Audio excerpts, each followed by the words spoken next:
잔기를 잡고 뒤를 돌아보는 자는 하나님의 나라에 합당하지 않다.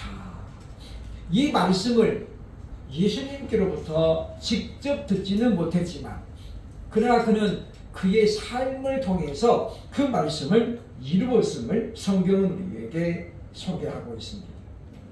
잔기를 잡았다는 말은 무슨 말입니까? 그에게 뭔가 지금 중요한 사명이 주어졌다는 거죠. 그런데 뒤를 돌아본다는 말이 무슨 말입니까? 사명을 외면하고 자꾸만 딴 곳을 바라보는 걸 이야기하는 거죠. 그래서는 소가 똑바로 갈 수 없고 그 잔기질을 올바로 할 수 없음을 우리에게 보여주고 있다고 하는 것입니다. 그러므로 바울은 우리에게 뭘 교훈하고 있냐면 우리에게 해야 할 일이 분명히 주어졌는데 우리가 십자가의 예수님을 바라보지 아니하고 뒤를 돌아보는 것은 하나님의 나라에 합당하지 않다라고 설명하고 있다고 하는 것입니다. 그래서 바울은 그동안 이루어 놓은 일들이 많이 있음에도 불구하고 그러나 한 번도 만족하지 않았습니다. 이제 내가 이 정도 했으면 됐다. 이런 식으로 그는 안주하지 않았음을 우리에게 보여주고 있다고 하는 것입니다.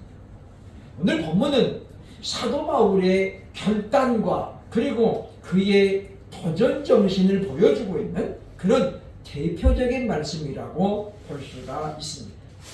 우리가 전진해 나갈 때는 목표가 분명히 있어야 되죠.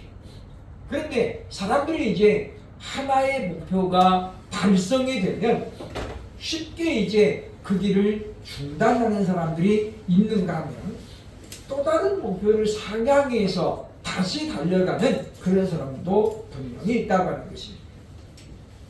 한번 우승했다고 해서 거기서 이제 주저앉는 사람도 있지만 다음 대회를 바라보면서 다시 한번 신발끈을 조이는 사람들도 있다고 하는 것입니다. 인생 100세 시대라고 많은 사람들이 얘기합니다. 제2의 인생, 제3의 인생을 도전하는 사람들도 많이 늘어가고 있는 그런 세상에서 우리는 이 말씀을 잘 기억하고 우리가 정말로 예수님을 따라간다는 것이 무엇인가를 다시 한번 생각하는 그런 시간이 되어야 할 것입니다. 수많은 사람들이 예수님 곁을 따랐습니다. 그래서 오병이어 기적이 있을 때 보면 남자들만 5,000명이 있었다. 또 그 다음에 보면 남자들만 4,000명이 넘게 모였었다. 그런 기록이 성경에 있습니다. 지금처럼 음향이 있는 것도 아니고 좋은 시설이 있는 것도 아니고 바로 광야 빈들에서 바로 이와 같이 수천 명의 사람들이 예수님을 따라다녔지만은 그러나 그들은 결정적인 순간에는 예수님을 부인하고 오히려 예수님을 십자가에 못 박으라고 예수님을 반대편했던 사람들이 얼마나 많았습니까? 그러므로 오늘 저와 여러분의 신앙도 아직까지는 잘 모릅니다. 누가 진짜 믿음을 갖고 있고 어떤 사람의 신앙이 좋은 것인지 아직은 잘 몰라요. 우리에게 바로 어려움과 또는 시련이 와봐야 그 사람의 믿음이 어떤 믿음인가가 드러나게 되어 있기 때문이라고 하는 것입니다. 그것은 우리의 소망이 이루어졌을 때도 마찬가지다라고 하는 것입니다. 부름의 삶을 향하여 달려가는 사도 바울은 과연 어떤 각오로 달려갔을까요? 우리가 오늘 이 시간 말씀을 보면서 우리도 바울처럼 그런 각오를 가지고 달려나가는 그리고 우리 인생을 살아나가는 그런 사람들이 되기를 소원합니다. 첫째로 본문 12절을 보면 그는 자만하거나 안주하지 않았다라고 우리에게 설명합니다. 12절 말씀 보면 내가 이미 얻었다 함도 아니요 온전히 이루었다 함도 아니라. 여기까지 보면 바울은 지금 현재 자기가 이루어 놓은 일들에 대해서 자만하지 않아서 우리에게 보여주는 거죠. 그러면서 또 보면 오직 내가 그리스도 예수께 잡힌 바 된 그것을 잡으려고 달려가노라. 여기 보면 예수께 잡힌 바 된 그것, 그게 뭐냐면 바로 복음인 거예요. 다시 말하면 예수님이 자신에게 주어진 사명, 다메섹으로 가는 도중에 바울이 예수님의 음성을 듣잖아요. 사울아 사울아 네가 어찌하여 나를 핍박하느냐. 그때에 하늘에서 엄청난 밝은 빛이 사울에게 쏟아지고 그 빛을 본 사울은 눈이 멀어버립니다. 그때 사울이 이야기하죠. 주여 미시오니까. 그때 예수님 말합니다. 나는 네가 핍박하는 예수라. 그리고는 그에게 앞으로 이제 사울이 해야 될 일을 예수님이 설명을 해주는 거예요. 그걸 지금 이야기하는 것인데 예수께 잡힌 바 된 그것을 잡으려고 달려갑니다. 다시 말하면 사도 바울은 예수님이 주신 사명, 복음을 전하는 이 일이 지금까지 그가 충분히 해왔지만 그럼에도 불구하고 그것에 만족하지 않았음을 우리에게 보여주고 있다고 하는 것입니다. 왜냐하면 그는 어떤 마음을 가졌는가 하면 그동안 자기가 해놓은 일들이 자기 혼자 한 일이 아님을 분명히 믿었기 때문이라는 것입니다. 그는 고린도 교회에 보낸 편지 고린도전서 3장 6절로 7절에서 이렇게 이야기합니다. 나는 심었고 아볼로는 물을 주었으되 오직 하나님께서 자라나게 하셨으니 그런즉 심는 이나 물 주는 이는 아무것도 아니로되 오직 자라게 하시는 이는 하나님뿐이니라. 왜 바울이 내가 이미 얻었다 함도 아니요 온전히 이루었다 함도 아니다 이렇게 고백했냐면 자신이 이루어 놓은 일들은 전부 다 뭐라는 거예요? 하나님의 영광이라는 거죠. 자기는 온전히 심기만 했고 심고 나서 물을 안 주면 어떻게 돼? 다 말라 죽잖아요. 근데 아볼로가 물을 주었다는 거예요. 그러나 아무리 좋은 씨를 심고 물을 주어도 자라나게 하는 것은 하나님밖에 할 수 없는 거예요. 그래서 지금 바울은 이야기합니다. 그러므로 오직 자라게 하시는 이는 하나님뿐이므로 그러므로 내가 얻었다고 말할 수가 없다라는 거예요. 이루었다라고 내놓을 것이 아무것도 없다는 거죠. 왜냐? 그것은 전적으로 하나님께서 하신 일이라고 오늘 성경을 우리에게 보여주고 있기 때문이라고 하는 것입니다. 그것은 사도 바울의 신앙의 고백입니다. 오늘 많은 사람들이 영으로 시작했다가 육으로 끝나는 사람들이 얼마나 많습니까? 그러니까 복음을 복음대로 가르치고 전했음에도 불구하고 마지막 모습이 좋지 못하는 육으로 끝나는 사람들이 많아서 한국교회가 참 어려움을 당하고 있는 것은 누구라도 부인할 수 없는 그런 사실이 되었다라고 하는 것입니다. 신앙의 모델들을 찾기가 대단히 어려워진 시대입니다. 나도 누구처럼 돼야지. 이런 모델들이 지금 교회에는 점점 자취를 감추고 있다는 거예요. 옛날에는 그래도 어느 교회 장로님, 어느 교회 권사님 그러면 그들이 모델이 됐거든요. 그래서 청년들에게도 귀감이 되었지만은 오늘날은 그런 모델들이 지금 사라지고 있는 것이 심히도 안타까운 그런 현실이라고 볼 수 있다고 하는 것입니다. 바울은 부름의 상을 향해서 자만하지 않았습니다. 야, 이제 내가 이 정도 했으니까 좀 쉬어야지, 좀 누려야지 그런 생각을 그는 아예 갖지 않았다라고 하는 것입니다. 그래서 사도행전 20장에 보면 바울이 로마로 가려고 할 때에 에베소 교회 성도들이 울면서 붙잡아요. 가지 마세요. 그러면서 빌립의 딸들이 예언하는 자들이었는데 당신이 로마로 가면 이와 같이 결박을 당하고 어쩌면 죽을 수도 있습니다. 그러면서 사람들이 어떻게 울면서 잡잖아요. 근데 바울이 거기서 뭐라고 얘기합니까? 나는 죽을 것도 각오하였다. 그게 무슨 이야기냐면 예수님을 닮아가는 과정에서는 만족이라는 게 없다는 거예요. 왜냐? 우리에게 주님은 말씀합니다. 너희가 죽도록 충성하라.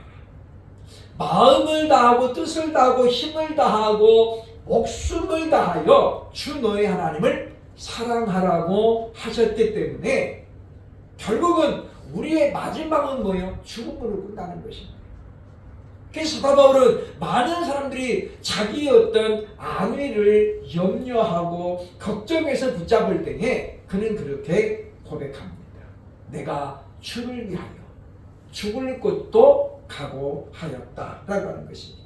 그러므로 우리는 하나의 꿈이 이루어졌다고 해서 자만할 것이 아니라 또 다른 꿈을 향해서 달려나가는, 야망이 아니라 비전을 품을 수 있는 그런 복된 신명들 되시기를 주의 이름으로 축원합니다. 둘째로 바울의 각오는 과연 어떤 것이었습니까? 13절 보면 열매를 잊어버리는 것이다 라고 설명합니다. 물론 12절 말씀과 좀 중복이 됩니다만은 보면 13절에 보면 말합니다. 형제들아, 나는 아직 내가 잡은 줄로 여기지 아니하고. 굉장히 중요한 말이죠. 내가 아직 잡은 줄로 여기지 아니했단 말은 내가 하는 일이 이제는 정상 궤도에 올라왔다고 생각하지 않는다는 거예요. 그게 무슨 이야기입니까? 항상 우리에게는 나는 아직도 부족하다. 그런 마음가짐이 있어야 되는 우리에게 가르치고 있다는 거죠. 그렇기 때문에 바울은 말합니다. 오직 한 일, 즉 지나간 일들은 잊어버리고 앞에 있는 것을 잡으려고 이제 어떻습니까? 달려간다는 거예요. 그러니까 과거 지향형 사람이 있고 미래 지향형 사람이 있어요. 이제 보통 이제 나이가 많은 분들은 과거를 바라보며 살잖아요. 추억의 한 페이지를 꺼내가지고 그때는 나도 그랬는데, 이런 어떤 과거에 묻혀진 것들을 꺼내가지고 위로를 받아요. 그러나 그렇게 되면 무엇입니까? 미래에 대한 소망이 없어지는 거죠. 오늘날은 이제 보면 권사님들도 만 70이 되면 은퇴를 하고 목사님들도 그렇습니다만은 또 다른 문제가 생겨요. 왜냐? 70이 돼도 여전히 청년 같은 사람들이 얼마나 많습니다. 60 한갑을 지나도 아가씨 같은 분들도 있어요. 물론 뭐 어쩌다 하시게 있는 일이지만, 그러니까 일괄적으로 이제 노인이니까 쉬시오 라고 하기가 어려워졌다 그 말이에요. 그런데 어떤 사람들은 은퇴를 하고 나서도 왕성하게 활동을 합니다. 제가 여러 번 소개했습니다만은 제가 만난 장로님 중에 가장 롤 모델이 되는 장로님, 방배동에 계셨던 장로님이에요. 그는 목사님, 담임 목사님의 아버지였는데, 그러니까 연세가 많잖아요. 그래서 이제 다 현역에서는 물러났어요. 위원장도 다 내려놓고 그냥 타이틀만 장로. 근데 이분이 주일날 오면 제일 바빠요. 왜냐? 일찌감치 신림동 미림여고 앞에서 오시거든요. 일찌감치 오셔가지고 강대상 다 청소하고, 토요일날 이미 집사님들이 다 청소하는 거예요. 그런데도 불구하고 그분이 스카치 테이프 떼어가지고 다 이렇게 흠이 있으면 다 붙이고, 그분 눈에 그게 또 보이는 것 같아요. 그리고 뭡니까? 밖에 나가가지고 그때는 예배당이 신발을 벗고 들어오는 실내발을 갈아 신고, 사람들이 신발장에 신을 놓고 와야 되는데 어떻게 막 그냥 오니까 신발이 막 다 날아다니잖아요. 그렇죠? 장모님 여기 다 청소한 다음에 신발장 다 정리하는 거예요. 애들이 벗어놓은 거 올려놓고 다. 그렇게 해서 예배를 준비하셨거든요. 그게 장로님이 할 수 있는 일은 아니에요. 누가 그에게 장로님 이거 하시오라고 한 것도 아니에요. 자기 눈에 보이는 거거든요. 그러니까 남에게 시켜도 되는데 자기가 직접 하는 거예요. 왜냐? 그것은 아무 기술이 필요 없어요. 그게 무슨 엄청난 노력이 필요한 것도 아니잖아요. 그냥 신발 짝 맞춰서 오면 되고, 옛날 어른들 고스톱 치면 짝만 맞춰서 넣었잖아요. 근데 이기는 사람들이 있는데.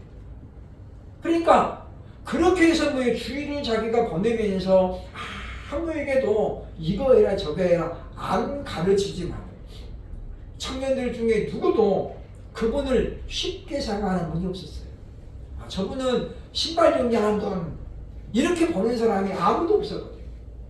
그러니까 장로님들 중에서도 그 장로님 같은 경우 항상 깍듯이 얘기해요.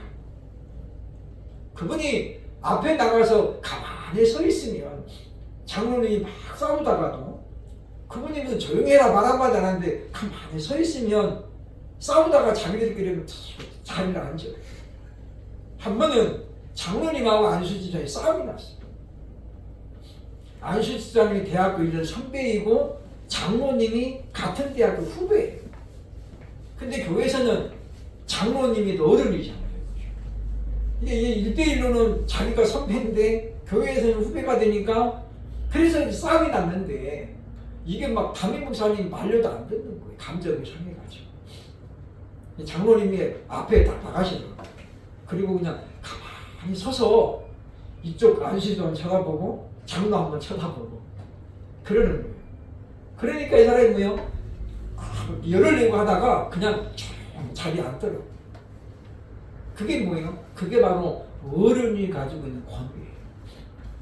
그분이 만약에 그 소리 지르면서 막 그만아! 그랬으면 싸움이 더 커졌겠죠. 우리는 누가복음 22장에 보면 사도 베드로가 예수님을 모른다고 부인합니다. 여자들이 그 힘없는 여자가 너도 저 사람과 함께 있었다. 그때 베드로 말해 이 사람아 나는 아니야. 그리고 어디로 가요? 자기를 피합니다. 그런데 거기 가니까 또 다른 사람이 또 물어보는 거예요. 너도 갈릴리 사람이라 네 말이 그것을 지금 표명한다. 베드로가 깜짝 놀랐어요.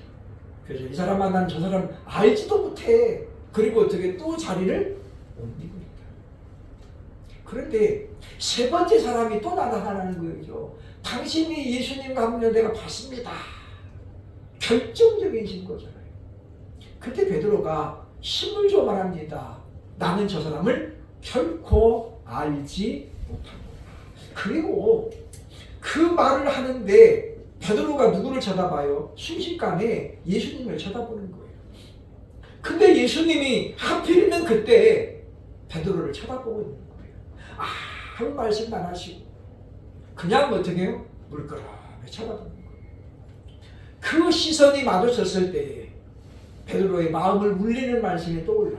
네가 오늘 닭 울기 전에 나를 3번 부인하리라. 그래서 누가복음 22장 끝절에 보면 그 말씀이 생각났기 때문에 시몬 베드로를 바꾸어야 됐다는 거예요. 대성통곡하리라. 그렇게 말합니다. 그러니까 무슨 이야기를 하는 겁니까? 우리가 우리의 목표를 분명히 하고 그리고 우리가 참으로 하나님의 은혜를 생각할 때 그리고 누군가 모델을 내가 정할 때에 우리 삶은 우리 인생은 달라진다고 하는 것입니다. 고린도전서 15장 10절에서 바울은 이렇게 말합니다. 그러나 나의 나 된 것은 하나님의 은혜로 된 것이니 내게 주신 그의 은혜가 헛되지 아니하여 내가 모든 사도보다 더 많이 수고하였으나 내가 아니요 오직 나와 함께 하신 하나님의 은혜로다. 아멘. 왜 바울이 지나간 일들을 잊어버렸을까요? 그건 뭐냐면 그것은 뭐예요? 하나님의 은혜로 된 것이라고 믿었기 때문에.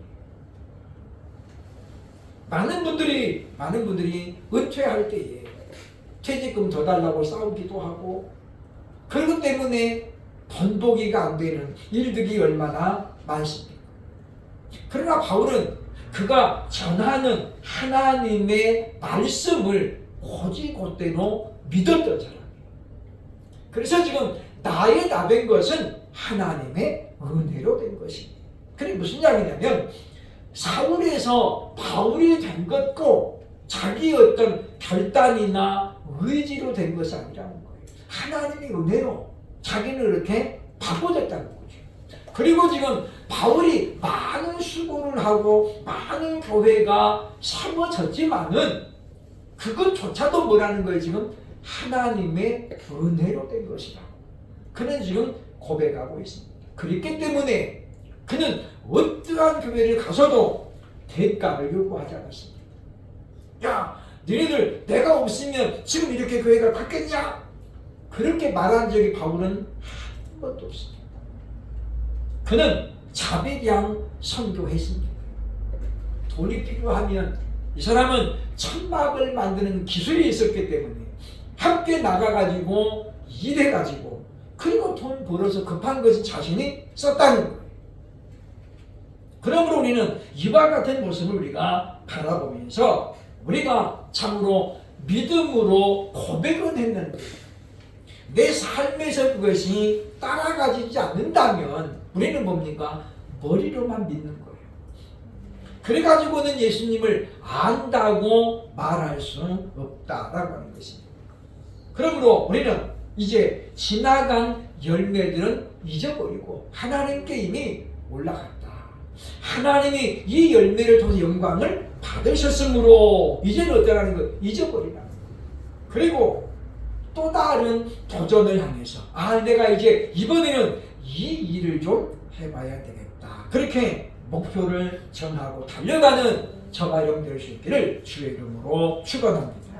세 번째로 사도 바울의 각오는 과연 무엇이었습니까? 14절 보면 부름의 상을 향하는 것이었다라고 말씀하고 있습니다.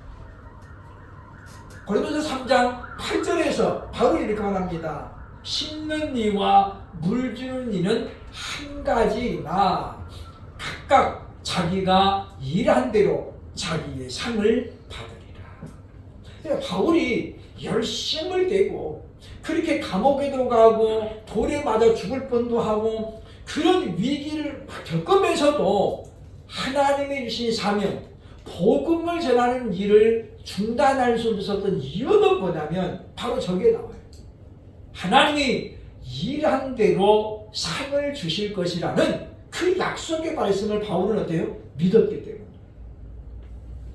만약에 여러분이 직장생활 하면서 이번 달 사장님이 돈을 안 주면 어떡하지? 그러면 출근날 맛이 안 나겠죠. 그러나 우리가 월급날이 정해져 있으면 그날 월급이 들어와. 우리가 그렇게 믿으니까 일하는 거예요. 예전에는 안 그랬어요. 예전에는 제 날짜에 월급 나오는 게 별로 없었어요. 막 밀려 나오고 어떤 면은 또 막 못 받기도 하고 그랬잖아요. 옛날에는 거죠. 참 옛날도 아닙니다만 지금부터 한 20년 전만 하더라도 그런 일들이 얼마나 많았습니다. 요즘도 뉴스 보면 체불 임금이 많다고 뉴스에 나오잖아요. 그러나 사람들은 그런 일들이 내게는 없을 것이라고 확신하는 거예요.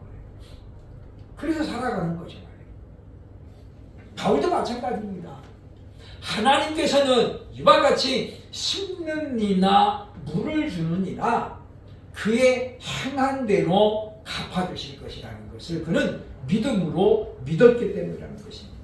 그렇기 때문에 보면 14절에서 이렇게 말합니다. 표대를 향하여 그리스도 예수 안에서 하나님이 위에서 부르신 부름의 상을 위하여 달려가노라. 여기 지금 표대는 이정표를 말하는 거죠. 신정대거리, 무회전, 여기에 표대예요, 그죠? 그런데 그 표대가 무엇입니까? 지금 부름의 상이라고 바울은 우리에게 부연 설명해서 말합니다. 그러니까 우리에게는 그 이정표를 분명히 바라봐야 되죠. 내가 가야 할 길이 어느 쪽인지 우측인지 좌측인지 직전인지를 분명히 정하고 그리고 우리가 어떻습니까? 그 표대를 향해서 그 일에 내가 충성하면 하나님이 일한 대로 갚아주신다고 약속하셨기 때문에 우리는 이제 그 일을 향해서 힘써 달려가야 된다라고 바울은 우리에게 지금 가르쳐주고 있다라고 하는 것입니다. 박노섬에 갇힌 사도 요한은 그래서 계시록 22장 12절에서 이렇게 위로합니다. 보라, 내가 속히 오리니 내가 줄 상이 내게 있어 각 사람에게 그가 행한 대로 갚아주리라. 그래서 요한은 하나님 나라 천국에 갔을 때에 금별관을 쓰고 계시는 24장로들을 직접 보았습니다.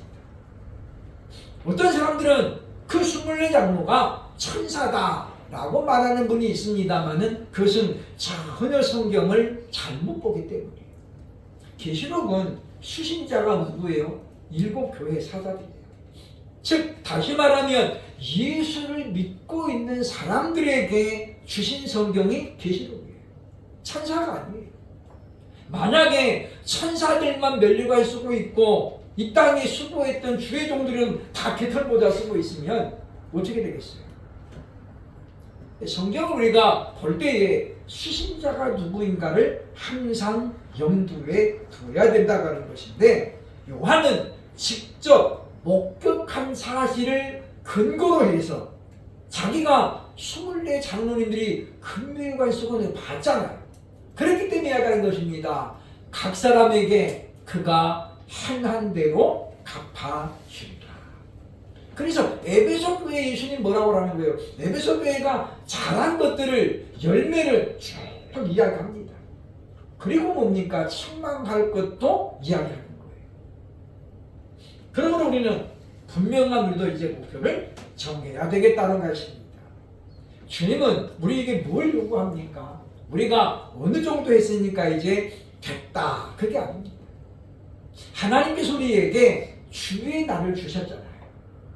6일 동안은 힘써 너를 위해서 일하고 그리고 주일은 하나님께 드리라는 거예요. 드리라는 게 뭡니까? 하나님과 깊은 교제를 하라는 거죠. 뭐를 통해서요? 예배를 통해서. 그래서 우리가 예배를 통해서 하나님을 만나야 되는 것이 바로 오늘이고 우리가 하나님의 말씀을 통해서 하나님이 우리에게 뭘 요구하시는가를 묵상하고 발견하려고 애를 써야 되는 날이 바로 오늘이라는 거예요. 왜냐? 월요일부터 토요일까지는 그럴 만한 시간적 여유가 없잖아요. 그러니까 우리가 하나님 우리에게 이 날 하루를 거룩하게 하셔서 일주일 중에 하루는 바로 나와 만나자. 바로 그날이 바로 오늘인 것입니다. 그러므로 우리는 자신을 위해서는 아주 동분서주하는 분들이 많죠. 자신을 위해서라면 꿈을 자꾸만 상향조정합니다. 그러나 하나님께 영광을 돌리는 일에는 쉽게 만족하는 분들이 있다는 거죠. 나 이제 이 정도 했으니까 좀 됐다. 그런 일들이 얼마나 많습니까? 그러나 제가 방배동에서 목회를 하다가 이제 잠깐 쉴 때가 있었습니다. 그때는 너무 몸도 마음도 지쳐가지고 교회를 좀 쉬고 싶었어요. 그래서 제가 오살리 갔습니다. 그래도 이제 목사가 또 기도해보고 응답받아서 해야지 그냥 제 마음대로 할 수가 없잖아요. 그래서 제가 하나님 앞에 기도했거든요. 하나님 제가 너무 힘들어서 올해는 좀 쉬겠습니다. 하나님 그렇게. 남들은 다 누리는 안식년도 저는 안 누렸거든요. 저 안식년 안 누렸어요. 지금 예각에 와서도.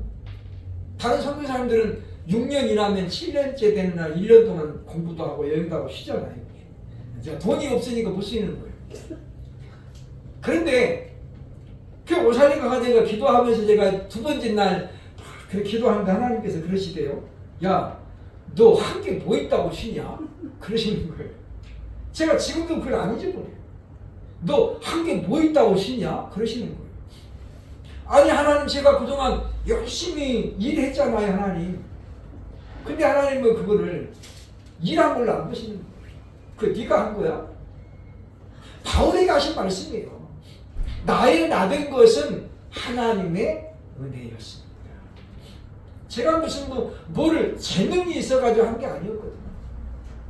근데 돌이켜보면 제가 말씀을 준비하면서 느낍니다만은 제가 방배동에서 5년을 보내면서 전임 전도사 역할을 했거든요.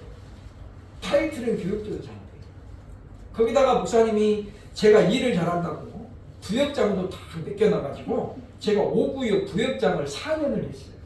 전도사가.